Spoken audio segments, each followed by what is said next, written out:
ചരിത്രപ്രസിദ്ധമായ തുരുത്തൂർ സീനായ് മൗണ്ട് തീർത്ഥാടന കേന്ദ്രത്തിൽ വിശുദ്ധ തോമാസ് ശ്ലീഹായുടെ ദിവ്യകാരുണ്യ കോംബ്രേരിയ തിരുനാളിന് കൊടിയേറി. കോട്ടപ്പുറം രൂപതാ ബിഷപ്പ് ഡോക്ടർ ജോസഫ് കാരിക്കശ്ശേരി കൊടിയേറ്റം നിർവഹിച്ചു. തുടർന്ന് ഫാദർ ഡയസ് വലിയ മരത്തിങ്കൽ വചനപ്രഘോഷണം നടത്തി.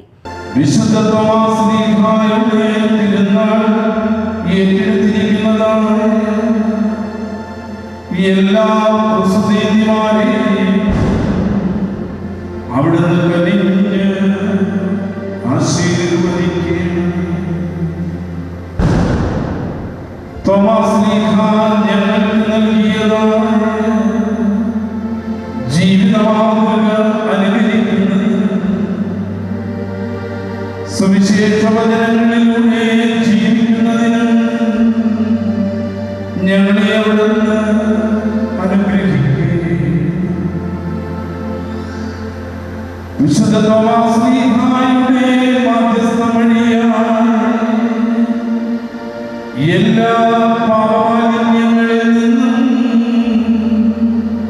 ഞങ്ങളെ കഴുകി ശുദ്ധീകരിക്കുകയും. നൊവേന, ലതീഞ്ഞ് എന്നിവ നടന്നു.